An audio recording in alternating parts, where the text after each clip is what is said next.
Namaskaras on behalf of Vivekananda Kendra team, Sri Vamadeva Shastri Ji. First, tell us what is your experience, what is your feeling about this Yoga Sastra Sangamam? You are here for the last 2 days. Yes. Well, this Yoga Sastra Sangamam is quite amazing. The location itself, of course, is extraordinary. And it's not just the Vivekananda, it's not just the rock, it's not just Kanyakumari. It's how you've created such a beautiful space here with the Ramayana, with Ganesha, with all the yoga teachings. It all blends in with all the deeper meanings of yoga and even the devatas involved. And so many people from all over India and many from other countries are also participating in this. I think it is a welcome diversion for the field of yoga because many are actually focusing only on the asana part of it. But as Kendra decided that we should focus more on the Shastra part of the yoga philosophy. What do you feel about this attempt by Kendra? Well, the Kendra is representing the fullness, the totality, the vastness of yoga. It's not just limiting it to popular social appearances today. So in that regard, it is preserving the authentic yoga tradition, and it's also helping yoga students and teachers open up to the depth and vastness of yoga so that they can grow to a higher consciousness, not just simply have an attractive business. So it's a great addition to yoga. In fact, my wish is that all the yoga teachers in schools should take the same view. Next, another question, this is very generic one. We are living now in a world of conflicts. Yes. Throughout the world, there is a lot of chaos Yes. between countries, between civilizations, between communities. Within a country also there are a lot of conflicts. Yes. What role can yoga play? What role do you envisage that yoga should play or can play? Well, yoga is very helpful on many levels. First of all, yoga helps us understand how the mind works, and these conflicts are all coming from the dualistic mind. Yoga helps us reach a unitary, non-dualistic mind. Yoga also gives us higher values, not just outer material things, but changing the quality of your awareness, being more connected to nature, more harmony with other human beings like yamas, niyamas. If we had these types of yogic values, we wouldn't have the conflicts going on. And yoga then also teaches us our unity as human beings, but also with nature, with the universe, so that we're not so trapped in our petty personal conflicts and our struggle for material resources. We realize we have a higher goal and values. Now with the recent announcement of International Yoga Day, I think in the year 2017 or 18, right from that time, there is much more awareness about yoga. Exposure of yoga is more among the international community. You have traveled widely to several countries. What is your experience? Do you feel that yoga is gaining more popularity, or is it confined only to the asana part? Well, you have to understand that the COVID slowed down the expansion of yoga. And of course, a lot of the asana studios either had to stop temporarily or close down. But the interest in yoga at a higher level is going on, with yoga in the mind, yoga and understanding of consciousness, yoga and understanding cosmology, and meditation as part of a healthy way of life. So yogic ideas are continuing to spread, and also yoga gurus, even from here, of course, are traveling all over.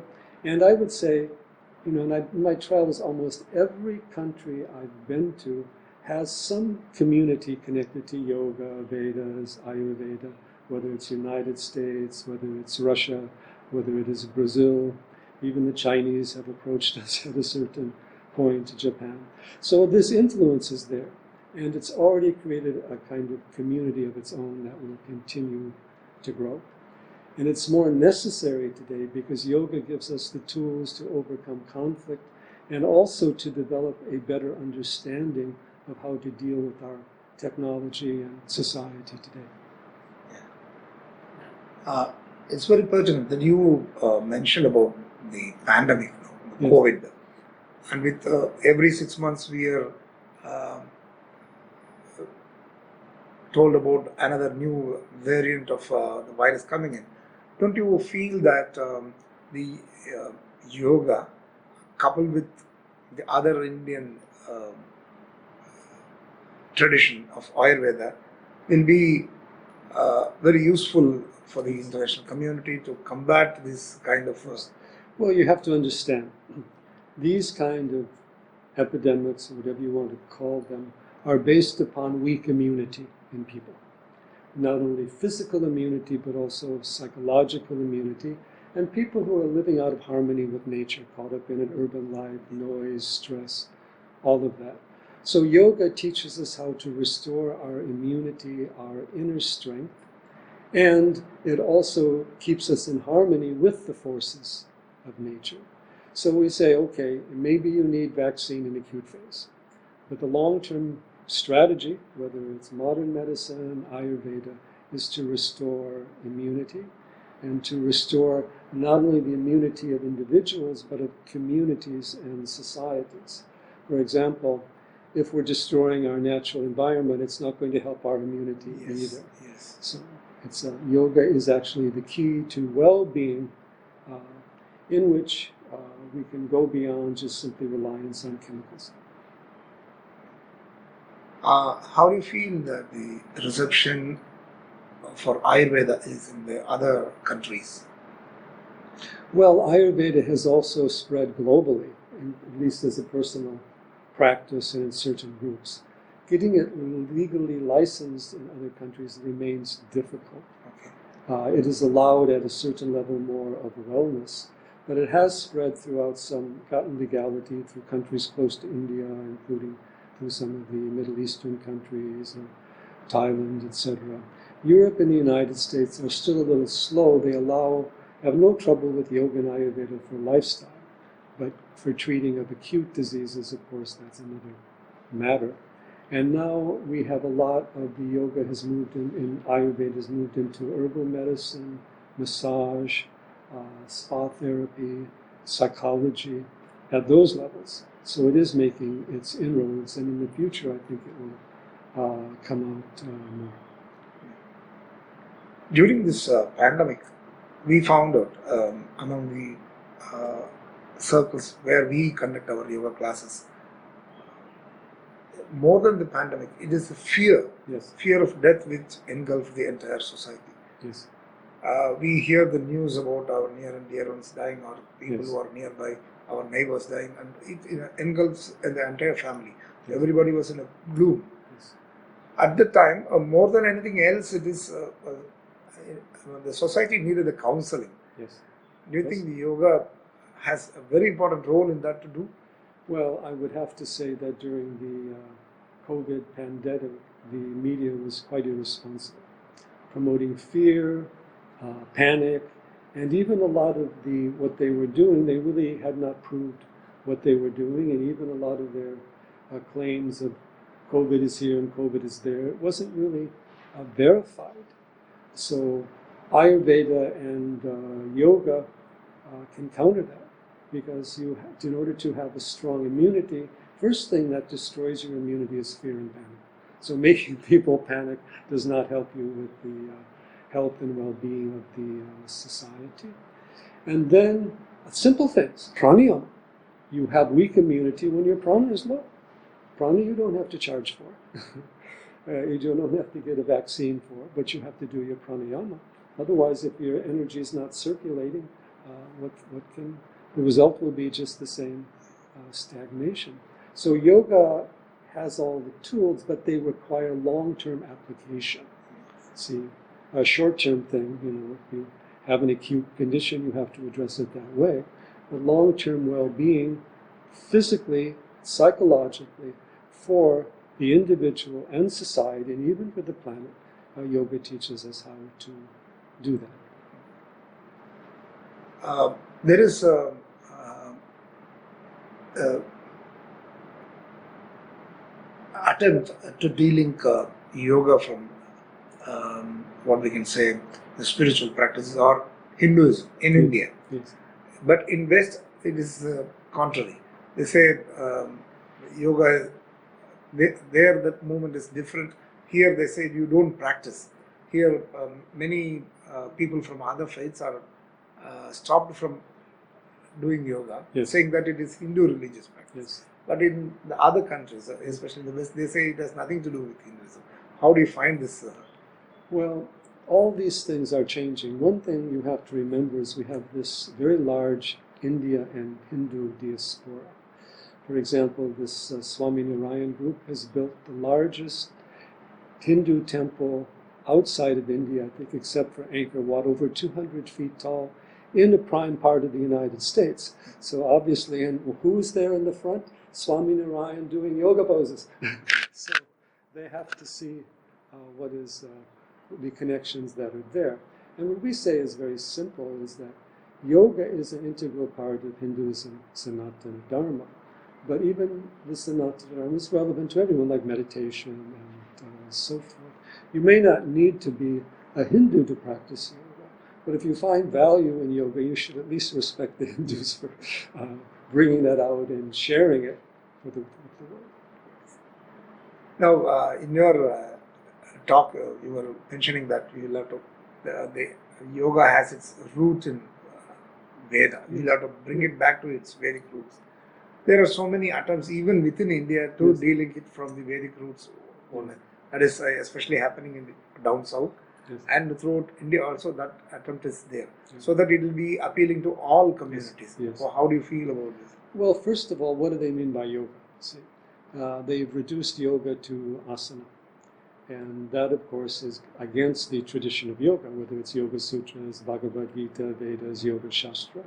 Yoga is about total well-being, it's about meditation, self-realization. Remember, Paramahansa Yogananda came to the West, and he then introduced this whole idea of self-realization, fellowship, all these things. So when you make yoga, aspects of yoga like asana, okay, fine for everybody. But that's only one part of yoga. You have to understand yoga addresses the whole of life. And so it's not just about how you move the body, it's also about how you breathe, how you use the senses, how you use the mind, and even how you relate to the universe and how you understand the divine. The divine not as a religious dogma, but as the sacred presence we have throughout life. One question on a lighter vein. Now the entire world is ours with the word yoga. People are very fascinated about practicing yoga, doing yoga. Do you think that the core concepts of yoga, like yama, nema, are also emphasized along with the asana? This much of... well, let me tell you a story. Not a story, it's just something that occurred. I think it was the main yoga associations in New York State. It was one of the eastern states. The state decided they were going to tax yoga because it's not a religious thing. So they said, oh no, we're a religious thing, because of course they don't want to be taxed. Okay. But you have to understand that yoga is very broad. And of course, asana, it can be taken as a form of exercise. Pranayama has all kinds of healing abilities. Even chanting Sanskrit, they find out, improves brain function. But that doesn't mean yoga isn't more than that. And you need to appreciate the tradition as a whole. How is it that this one tradition of yoga can address all these things? You don't have any other tradition that can do that. We'll have the asana, the pranayama, the pratyahara, dharmic living, meditation, all life is yoga. So it needs to be appreciated for that. And we must discriminate between what is yoga in its essence and just the commercialization of yoga. Because we're in a very commercial era. People will take anything if they can make money off of it, and they will franchise it. Now they're even trying to franchise yoga in certain parts of the world. So we must say that there's a certain cultural right to yoga. And that also means there's also a certain tradition of yoga. So people in some country can say, well, I practice yoga, but they cannot say they represent the yoga tradition overall. That needs to be understood.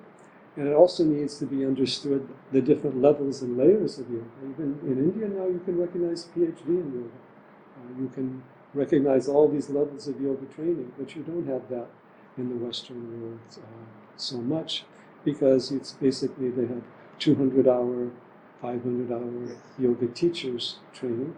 And I always think this yoga teachers training is always kind of funny, because usually in a subject you learn it and then you become a teacher. You don't go to English teachers training class. You go to English literature class. So the application is there. And, we are respectful of different people want to use yoga in different ways. But again, if you're using yoga, you should respect the yoga tradition, and you should respect its connections with India, with Sanatana Dharma, with Hinduism. Even people who are doing Tai Chi, they know that it comes from the Taoist tradition. They don't say it was invented in New York City by somebody. And don't put you in this name brand. Putting your name on the yoga is something that is not really very nice. How can you don't say you don't say you want a branch of science?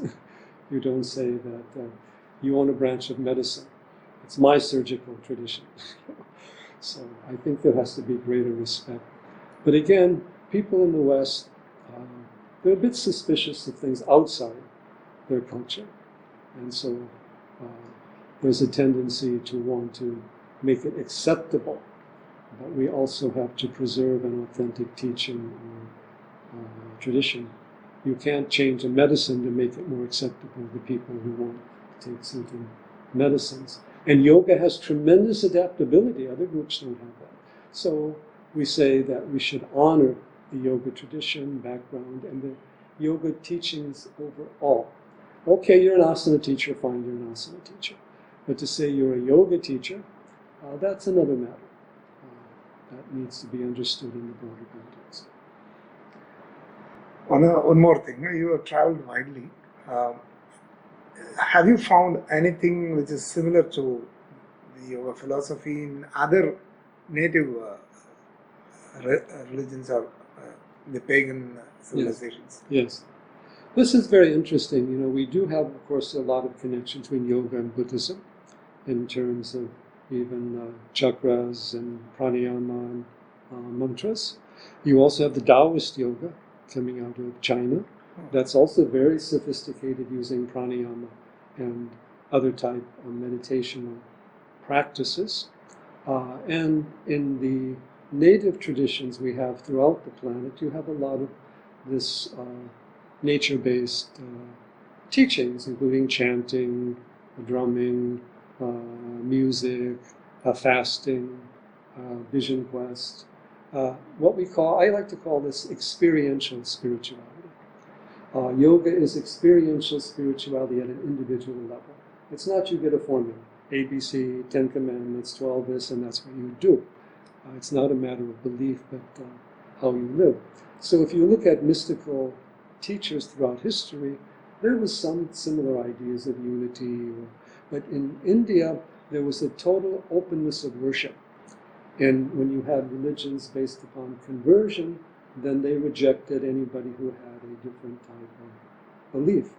And even, of course, the pagan, so-called pagan traditions. But this is a very interesting point. Take the Catholic Church. Now, they go back to the theology of St. Thomas Aquinas. That is their foundation. The theology of St. Thomas Aquinas came from Aristotle and Plato, so who were pagans. Even the Western mysticism, Plotinus, even Islam often uses these guys. So there was always a continuity of knowledge. And in the Indian tradition, knowledge is more important than belief, and even more important than faith. The yogi has to prove what he knows. He can't just say, I believe it and that's what it is. And the yogi's experiences through meditation. In this regard, yoga is what we call also science. but it's a science of consciousness. It's not just a science at an outer level. So it helps us understand going beyond time and space, unity of the universe. Even Hindu Puranas, they have a universe that's so many billions of years old that even modern science can't count them. So we must understand the other aspects of yoga. Even modern physicists, if they look at Vedanta or Gita, Oppenheimer, and all of that. So yoga is a cosmology, a psychology, a medicine. It's also an art. Look at all the music and dance that comes out of it. Sanskrit, which is the language of yoga, also has many applications for better understanding and communication between people. So the vastness of the yoga tradition needs to be understood, and we have to stop looking at India and yoga through kind of the Western civilizational lens, whether it's materialistic science or simply politics and history.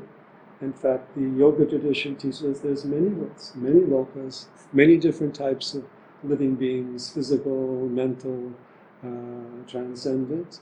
So we need to appreciate the vastness of yoga and not redefine it in terms of our more limited cultural views and values. The other interesting thing I'd like to bring up is the nature of the Hindu tradition. It's called Sanatana Dharma. It's an eternal, universal tradition. But it is the oldest religion or spiritual tradition in the world. It has survived history. I mean, the Vedas were seen being chanted. They were in the time of the Egyptian pyramids. And it is the largest in terms of numbers of all the native, pagan, indigenous tradition. It's still the third largest in the world today. How has it survived? And it has the largest in terms of the number of temples, sadhus, art, music, dance, yoga, culture. You know, in the West, religion suppressed art. In India, the art was all flourishing along with that. And not simply a religion, but just a way of connecting to the whole of life, not just putting ourselves in some little compartment that we own the truth, or we're right and you're wrong. So in that regard, the vision that's coming out of the traditions, the Dharmic traditions, and not just the Hindu, the Buddhist, the Jain, their vision of life and the universe is much broader. And if we want to have all these different countries and cultures living together, then we have to have a broader view. 1/6 of the people in the world live in India today. India has a larger population than Europe and North America put together. And it has a greater diversity of cultures and languages and older type traditions. And so it's very important to have that broader view, and yoga is one of the key factors for that. When we are talking about the Dharmic tradition of India, irrespective of the sects, of the what we call the various worshipping methods,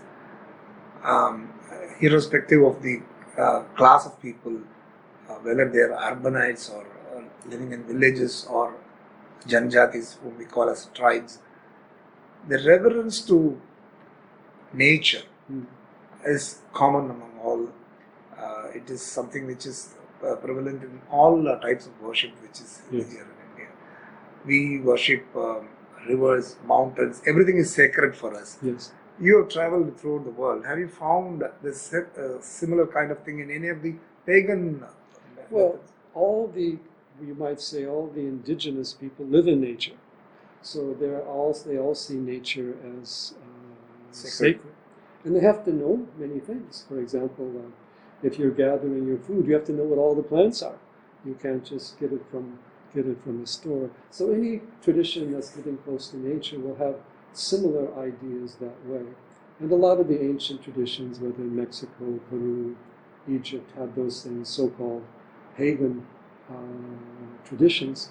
But what they did is they honored the sacred in nature. They weren't worshipping a stone. They weren't, literally worshipping a tree. They were experiencing that universal energy coming through in that form. So that's also the essence of the ecology, and those traditions in many places are also trying to come up again, and they've also been suppressed. We're told they were savages when they weren't. So there is an awakening of nature and nature-based traditions, and Hinduism, yoga, and dharmic traditions are part of that. Because Dharma is about universal law. It's not about man-made dictums or something in a book. In the attempt to revive the pagan traditions, do you think yoga has a role to play in that? Will it be helpful for them to find their roots? Well, I think that's already been there because, for example, one of the main things about these indigenous and what they call pagan tradition is worship of the divine as the mother, worship of the goddess. That's very prominent in those traditions. It's not prominent so much in the belief-based traditions. It is there in all throughout the world?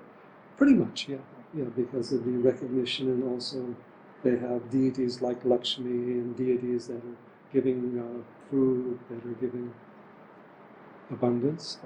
So that is there. So even among the Europeans? Well, you have these older, like the Greeks. In fact, the Greeks, the Romans had all their different deities, including the different types of goddesses. There's even, of course, some debate because there's no Divine Mother in the Old Testament or the New Testament. So that actually came on. In fact, the oldest representational forms of Mary and Jesus are from the Egyptian art of Isis and Horus. So those traditions have been there. They continue to exist, and there has been some revival. You have the Stonehenge, you have also all the celebrations, seasonal, etc.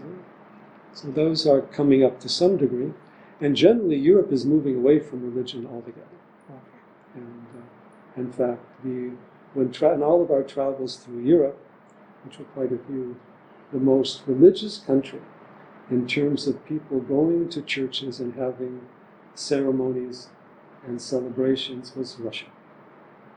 People in the West would not believe that, but in Italy, they're tourist spots, and so I'm not saying that these traditions are gone, but they have become marginalized to some degree. And then, of course, you have the groups like yoga or Buddhism or whatever coming up, at least to some degrees. And you have also other Europeans who are trying to discover their own traditions. And what we are reading in the newspapers is that many of the European countries, especially England, France, they are becoming Islamized in a faster rate. So you were telling that they're going away from the religion. No. What's happened is the immigrants and the refugees coming into these countries are mainly Muslim. That doesn't mean the people who are living there are converting to Islam. Maybe a few, but that is not the case that way.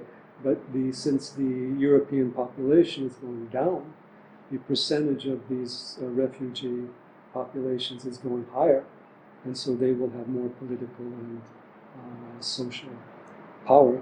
Even Swami Vivekananda is going to be now bringing up a new Hindu temple in Paris. They also have had in London for some time. And you have popularity of yoga groups, of gurus, in a lot of the countries of Europe to some degree. So the immigrant thing is happening basically because politicians are worried about the numbers. So it's a number game. Democracy is a number game. Do you think it is a reason for all these problems? Democracy being a good method, though it is. The population is going down, particularly in Europe. The birth rates are going down. So some feel you need to bring in more people from the outside. But at the same time, resources are also going down. Yes. So the question is, how many can you bring in, and what can they do? But Europe has suffered quite a bit. The United States, not so much. And in the United States, a lot of the refugees coming from South America, it's a little bit different group. But these are all global problems going on now for various reasons. Jobs were disappearing because of technology. Yes.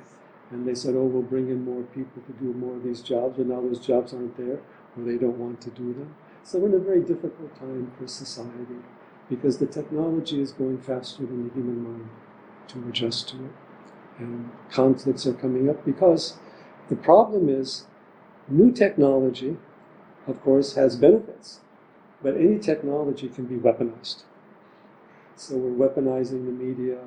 We weaponized airplanes a long time ago, and we can weaponize almost anything.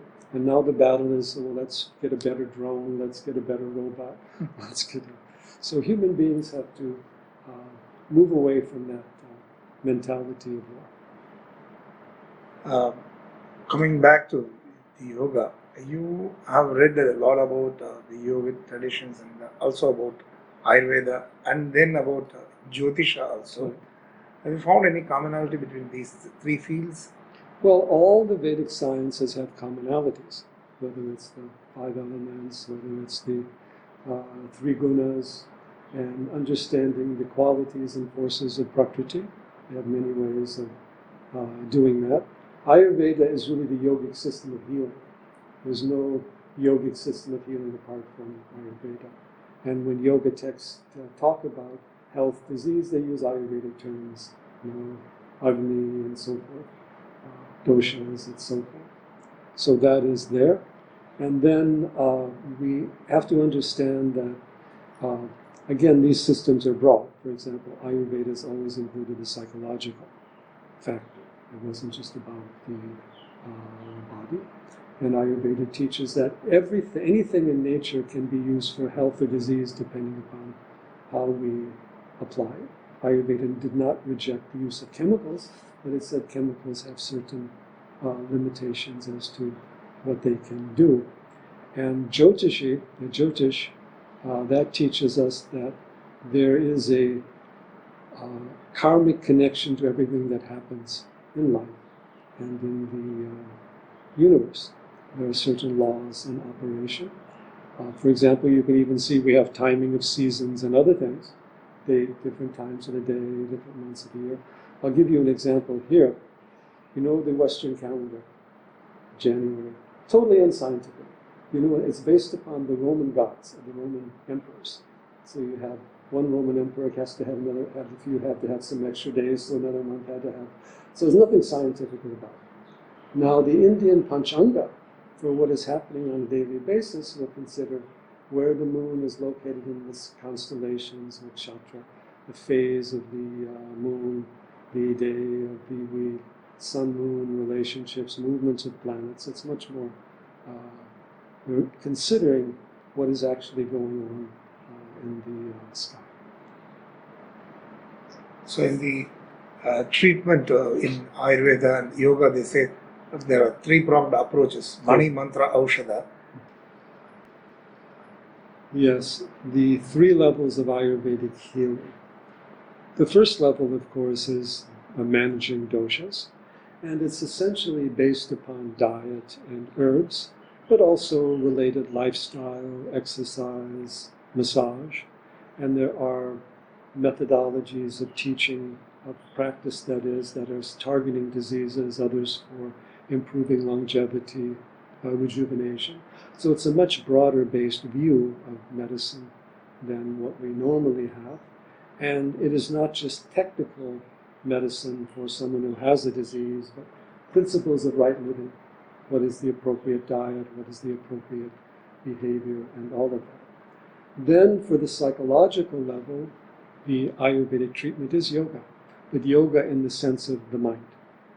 Sattvic living, right connection to nature, meditation, mantra, all of that. So yoga is that phase. In fact, the Yoga Sutra model is used for that level, sattva vijaya. And then the Mani, the Jyotish, is a way of recognizing there are also karmas people have to deal with. And changing karmas is not easy. But there are ways of subtle influences that you can bring into your environment, Jyotisha, Vastu, right orientation that can help us deal with the karmas that we are creating as well. And the whole concept of yajna, charity, offering. And so it's a view in which the sciences and these treatment levels are not separate. In fact, in modern medicine, there's been a kind of reduction of the human being to the brain. So, psychological problems, chemistry in the brain, you take a drug. The problem with that is there's also a human being there. You can never reduce a human being to a certain amount of chemicals. So this Vedic tradition is more holistic, totalistic, integral, address the entire human being, but as a conscious being, not just simply as a product of chemicals or external forces. And the ultimate teaching of yoga is that yourself, your inner being, is one with the whole of life. It's not just a biological phenomenon in the human realm, but is part of a universal movement of life and awareness. Anything more to ask for any of you? No. Yes. It's very nice of you to interact with us. Thank you very much.